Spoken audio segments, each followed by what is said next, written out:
네. 현재 미래 감사합니다. 현재 미래탐구 논문과 추론에서 수리논술을 가르치고 있는 박형래 선생님입니다. 반갑습니다. 오늘 제가 설명해드릴 내용은 2024 상위권 대학 수리논술의 이해에 대해서 이제 설명할 텐데 사실 짧게 하겠습니다. 어차피 길게 해봤자 지루하실 거고 그 다음에 보통 기억에 남는 게 처음과 끝만 기억에 남거든요. 그 가운데 있는 설명은 길게 해봤자 기억이 안 남아서 짧게 할 거예요. 그래서 보겠습니다.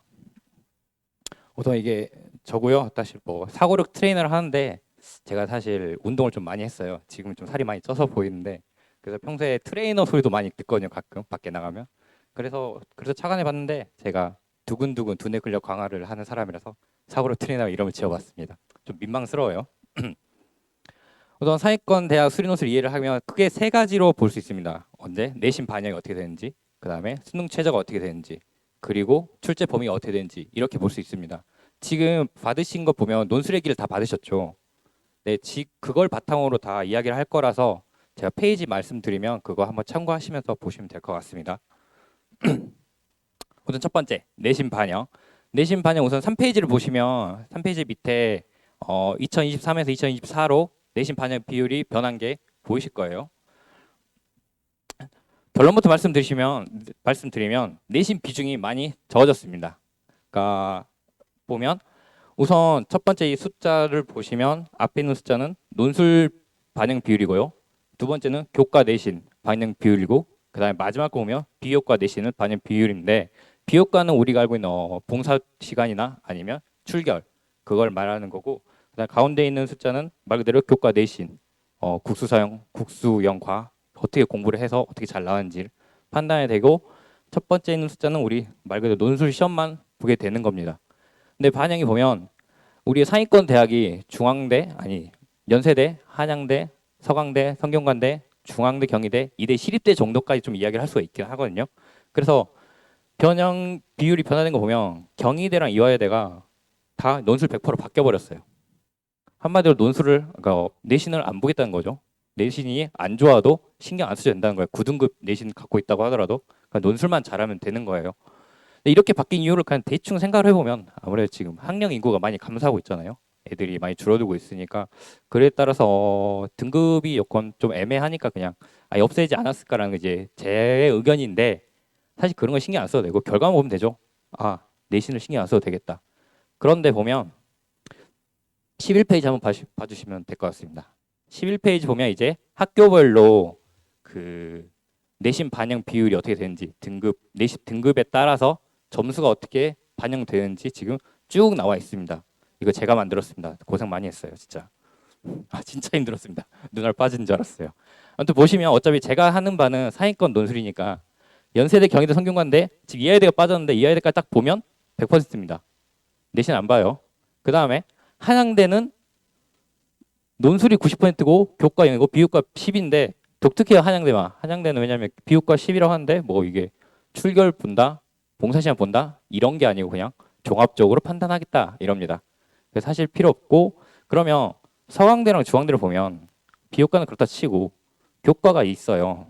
근데 내신이 비중이 있는 거 아니냐? 그럼 이것도 신경 써야 되는 거 아니냐라고 하는데 교과 파는 점수를 잠깐 보면 중앙대는 지금 발표를 아직 안 했습니다. 사실 지금 이게 2024 전형 계획이라서 나중에 4월 5일, 5월에 나오는 모집 요강을 봐야 정확히 나오는 건데 아직 전형 계획이 안 나와서 그런데 서강대만 보면 1부터 9까지 이제 등급입니다. 이거는 이제 내신 등급인데 거기도 이미 나왔으니까 서강대 쪽을 보시면 되는데 내신 등급이 나왔는데 등급에 따라서 점수가 이렇게 반영이 됩니다. 서강대 1등급은 내신 10점 줍니다. 2등급은 9.96, 0.04 빠지죠. 3등급은 9.92, 마찬가지로 0.04 빠지고 해서 3등급, 4등급, 5등급, 6등급까지 0.04씩 계속 빠집니다. 그런데 7등급 보면 여기서 0.76으로 상당히 많이 빠져요. 그 다음에 7등에서 8등 넘어면 9.7로 빠지죠. 0.06이 빠지죠. 무슨 말이냐? 내신 등급에 따라서 점수가 반영이 주어지는데 이 점수 차등이 별로 신경 안 써도 돼요. 근데 언제 신경 쓰냐? 6, 7, 8등급부터 심각하게 많이 빠집니다. 그러니까 내신을 6등급, 요 위까지만 있으면 사실 크게 신경 안 써도 되는 거예요. 그렇죠. 이거 신경 쓸 바에 차라리 논술 소문나 한두 문제 더 풀 수 있게 실력 올리는 게 훨씬 중요합니다. 그래서 종합해 보자면 내신 반영만 봤을 때 내신 반영 비율이 거의 없다라고 보시는 게 중론이에요. 보통 논술하는 강사님들의 의견이. 그러니까 너는 내신은 크게 신경 안 쓰셔도 된다라고 보시면 될 것 같고. 그 다음에 두 번째 수능 최저만 보겠습니다. 수능 최저가 많이 완화가 됐어요. 실제적으로. 밑에 보시면 이것도 3페이지로 가시면 3페이지 위쪽 보면 수능 최저 변화가 많이 있는 게 보이실 텐데 저는 어차피 이제 상위 거만 보니까 서강대, 중앙대만 보겠습니다. 보면 서강대가 국수 0, 탐 1이라는 거는 보통 이건 학교마다 다른데 뭐 탐구 두 개를 평균을 하는 데도 있고 아니면 탐구라고 써져 있고 그러면 이 말은 무슨 말이냐? 과탐, 사탐 신경 안 쓰겠다. 그 다음에 과학이라고 써지는 거 있는데 과탐만 신경 썼다. 뭐 이거 뭐 학교마다 다 다르긴 한데 아무튼 이렇게 국수, 영탐 중에서 이 중에서 3개만 뽑아서 6등급만 맞추면 됩니다. 그랬는데 수강대 어떻게 했어요? 7로 바뀌었죠. 등급 하나가 이제 여유가 생긴 거예요. 마찬가지로 중앙대 같은 경우는 지금 여기 비어 있는데 원래 국수, 영탐 중 3합 6이에요. 2024년에도 국수, 영탐 중 3합 6인데 뭐가 바뀌었냐면 중앙대는 영어 1, 2등급을 그냥 1등급으로 치겠다는 거예요. 그러면 이게 무슨 말이냐? 두 개 다 수능을 살짝 신경을 덜 써도 되겠다는 거겠죠. 그 말은 즉슨 우리가 논술 준비하면 수능 최저 많이 걱정 은근히 하시잖아요. 실제로 이제 나중에 파이널 되면 이제 수능 최저 못 맞춰가지고 부담 못 오는 학생들도 많은데 근데 그 정도로 크게라기는 좀 이상하긴 한데 신경을 이제 좀 덜 써도 된다. 좀 여유를 가져도 된다. 특히 영어 같은 경우 1, 2등급을 1등급으로 쳐준다는 거 진짜 감사한 일이잖아요. 솔직히 점수 차이가 엄청 심한데 그렇잖아요. 그래서 수능 최저 많이 완화됐다라고 알고 있으면 되고 그래서 이거는 그냥 사실 참고사항인데 이거 같은 경우 4페이지에서부터 7페이지 보면 쭉 이제 수능 최저 학교별로 어떻게 되는지 다 적어져 있는데 실제적으로는 10페이지를 보시면 이제 각 과마다 학교마다 한 표로 정리를 해놨습니다. 네, 이것도 제가 만들었습니다. 아, 고생했습니다.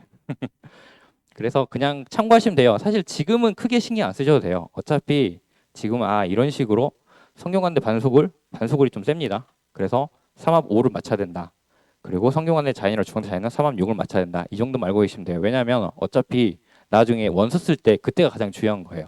지금은 저런 식으로 맞추면 되는 거나 핵심은 수능 체제가 많이 완화됐구나. 그것만 알고 계시면 됩니다. 이거 질문 많이 들어옵니다. 출제 범위가 기하 확통 어떻게 해야 되나요? 꼭 해야 되는 건가요? 학생들도 많이 물어요. 쌤 꼭 해야 되나요? 그럼 한마디 하죠. 무조건 해야 된다고. 우리는 상위권을 생각한다고 보니까 미정은 당연히 해야 되는 거고 기하 확통 무조건 해야 돼요. 왜 그러냐면 출제 범위가 지금 아까 말씀드렸다시피 2024 전형 계획이니까 출제 범위를 아직 안 낸 학교들 너무 많아요. 사실 연대밖에 거의 확실히 낸 게 없어가지고 2023년 작년 기준으로 생각했을 때 상위권 대학은 이 두 학교 빼고 다 미기확 다 나옵니다. 전범이고 고등학교 전범에서 나와요. 이제 나왔을 때 문제가 쉽냐 어렵냐는 그 다음 문제고 우리가 쉽냐 어렵냐 판단을 못 하잖아요.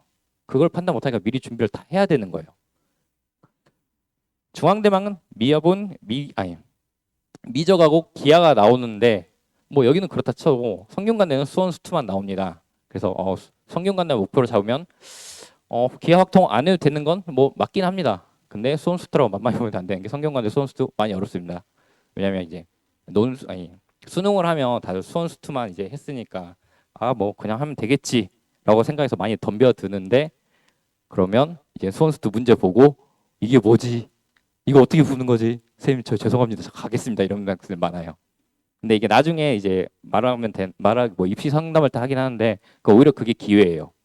수원수트라 생각해서 준비 안 하고 애들이 훨씬 많거든요. 성균관대는. 오히려 이때 준비를 많이 해서 가면 문제가 좀 어느 정도 정형화돼 있어가지고 얘도 수원수트라서 아무튼 그게 중요한 게 아니고 기하고 확통이 무조건 나온다고 보시면 됩니다. 실제로 제가 조사한 건 아닌데 저희 학원 다른 선생님분께서 재작년에 실제로 그 출제 범위를 보고 실제로 나온 문제가 이 출제 범위 맞는지를 다 체크해 본 적이 있어요. 한마디로 기하 확통이 진짜 제대로 나왔는지 두 학교 빼고 다 나왔습니다. 난이도가 쉽든 어렵든. 그러니까 무조건 준비하셔야 됩니다. 기하학동. 그럼 좀 고민을 하시죠. 아예 모르는데 이거 어떻게 하나요? 해도 될까요? 기하학통을 준비는 사실 지금부터 진짜 준비하셔야 돼요. 왜냐면 7월부터는 보통 이제 모든 학원들, 뭐 저희뿐만 아니라 모든 학원들이 이제 제대로 된 본격적인 이제 실전을 위한 논술 준비를 하게 되는데 그러면 문제가 많이 어려워집니다. 그때 가면 못 풀기 힘들어요. 그러니까 지금 미분 기하는 기하 확통은 미리 지금 준비를 하셔야 됩니다. 물론 저희가 그걸 다 알고 있기 때문에 애들이 모른다는 걸 알고 있기 때문에 정말 기초적인 걸 가지고 하게 되거든요.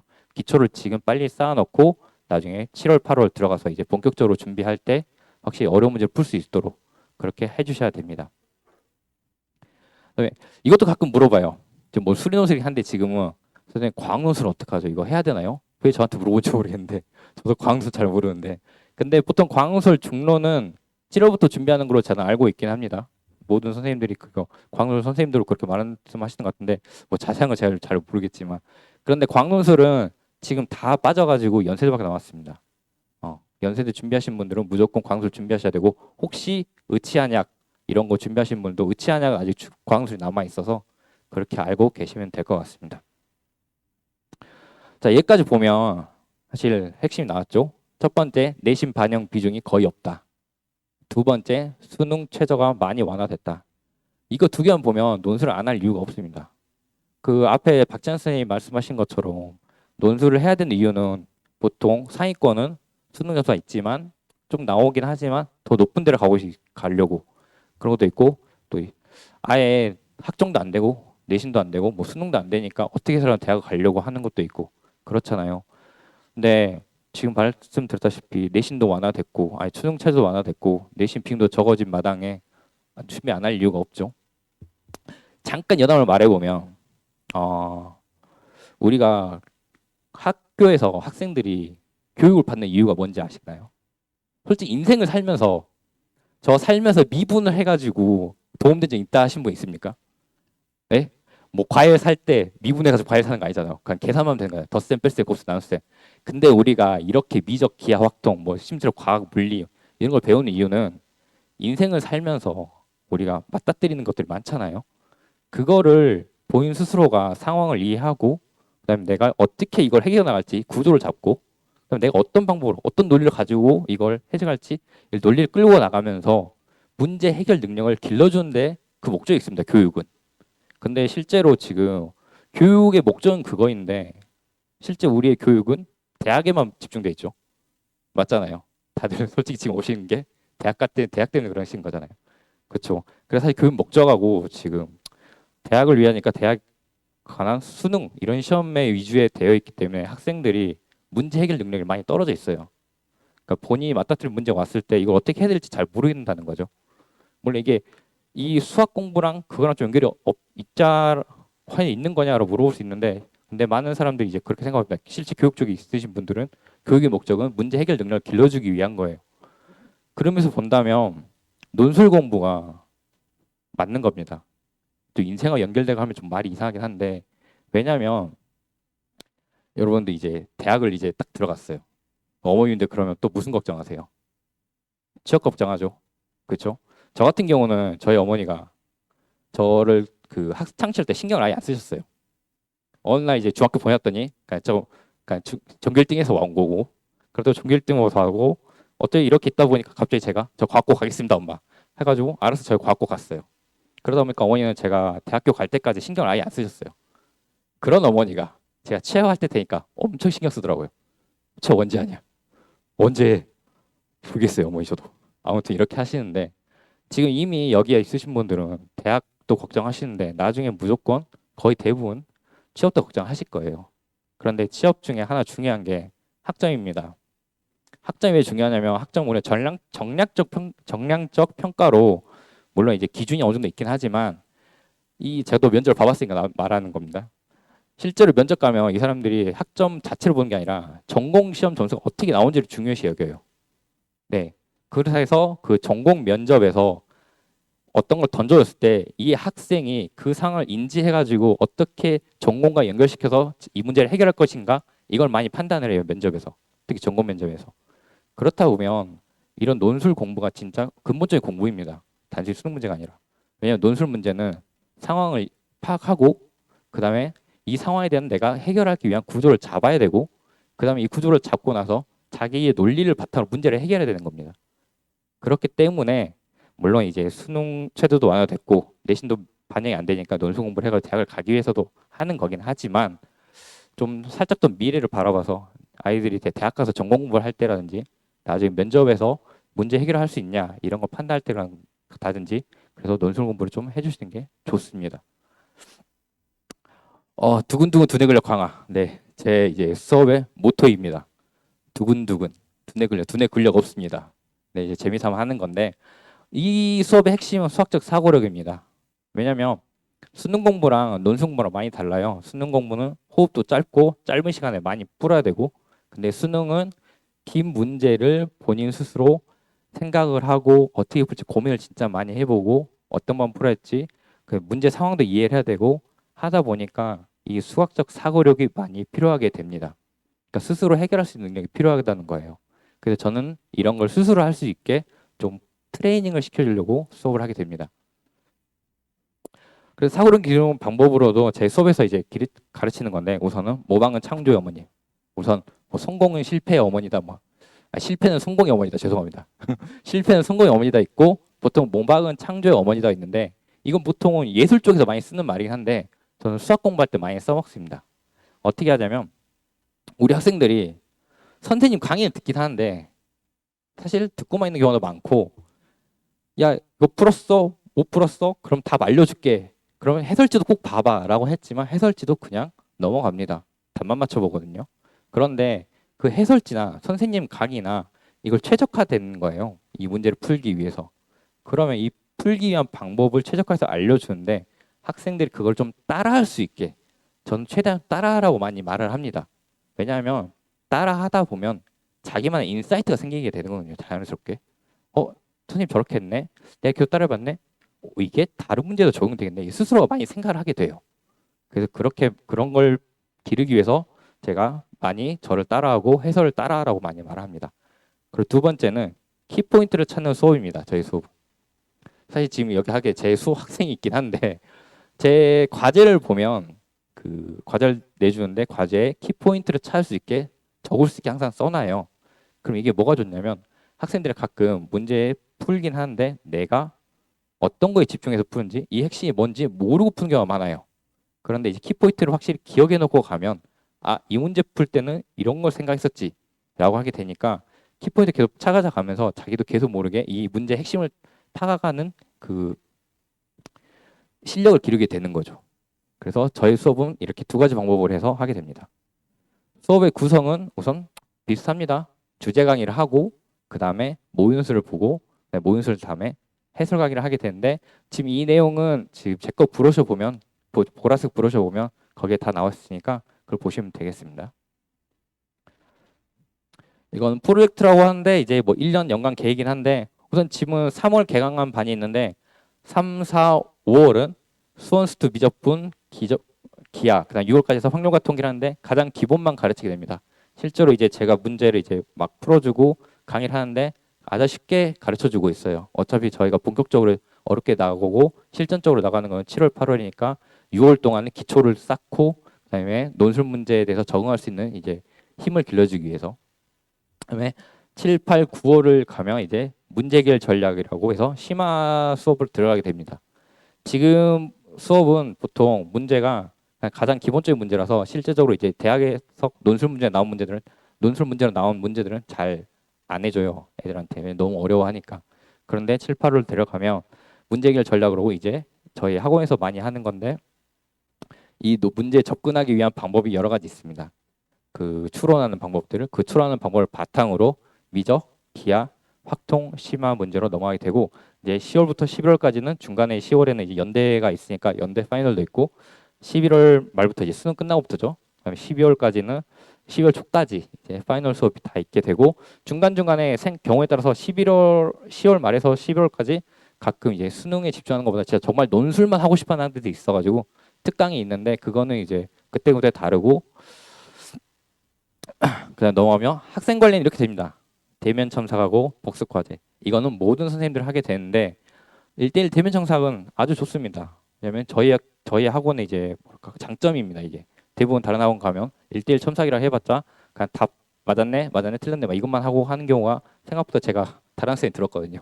경제학과에서 왔습니다, 선생님 하면서 그 학원에 이렇게 해서 선생님은 여기는 이제 채점을 1대1 해주니까 좋네요라고 말하는데 다른 학원 같은 경우는 이제 채점을 그냥 형식에 맞춰서 한 경우도 있기도 해서 그거는 잘 뭐 그 학원만 그런지 모르겠는데 아무튼 그렇군데 저희는 1대1 대면 수상을 해서 1대1로 학생하고 이야기를 많이 하게 되고 뭐 단순히 이 학생하고의 그 뭐 논술이나 뭐 수학 문제에 대해서만 이야기하는 게 아니라 뭐 스스로 이제 본인이 고민하는 것도 많이 하더라고요. 실제로 한 친구가 저한테 선생님 운동 어떻게 하셨습니까? 저 운동하고 싶습니다. 이런 거 질문하는 친구도 있었어요.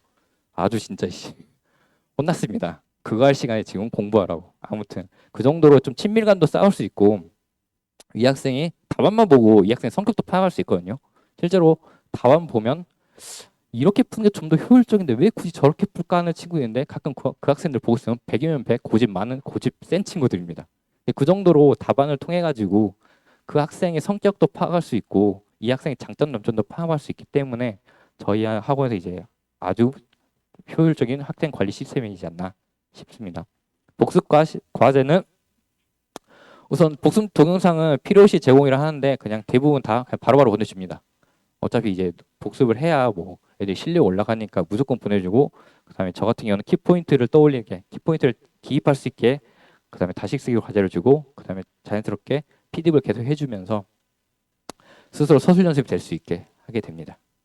그다음에 이건 제 수업의 시간표인데요. 우선은 S반 대치에서 화요일 오후 6시 반에서 10시 하고 목표는 연서성한입니다. 그러니까 중경이시까지 생각을 하게 되는 거고 그다음 지금 3월 사주차라서 함수 극한과 연속성 수업을 어제 나갔습니다. 이제 내일부터는 뭐 미분계사 도함수 해가지고 4월 중순까지 해가지고 미적 좀 하고 마지막 5월 초에 미적 끝나고 그다음 5월 말 나머지 5월 동안 기하하고 6월은 이제 확통을 하는데 저는 확통을 좀 길게 생각을 해요. 왜 그러냐면 기 기하는 그래도 이제 좀 약간 어디를 좀 살짝 적응을 하는데 확통 거의 기억을 못한 경우가 많더라고요. 그래서 저는 확통을 좀 힘을 주고 그 다음에 지금 여기는 없지만 4월에 특강이 있습니다. 그 이거 듣고 만약 이제 막 논술 해야겠다 하면 이제 대부분 선생님들이 BJ 끝났어요.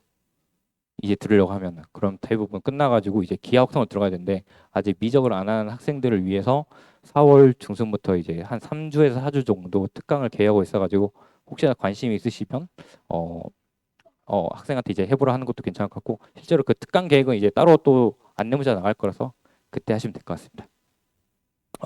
이상으로 상위권 수의 노론술에 대해서 이제 설명을 한